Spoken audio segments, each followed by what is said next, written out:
કે માંગી ન હતી અને છતાંય મળી આ જિંદગી, વાવ્યા વિનાની બોરડી મને ફળી આ જિંદગી, મને લાગ્યા છે કાંટા હું છું લોહી લોહાણ, અને છતાં પણ બોર બતાવી અને કહું કે ગળી છે આ જિંદગી, હજારો લાખો તકલીફો વચ્ચે પણ જીવવા જેવી છે આ જિંદગી.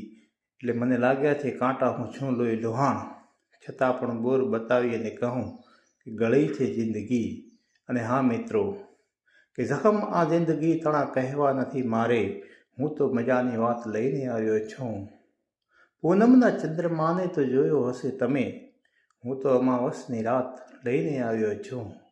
કબરમાં પડેલી લાશને જો જઈ અને પૂછશો તો તમારી સાથે હું વારંવાર મુલાકાત લઈને આવ્યો છું. મરવાનો તો એક દિવસ છે નિશ્ચિંત જ, કારણ કે હું તો મરણની જાત લઈને આવ્યો છું.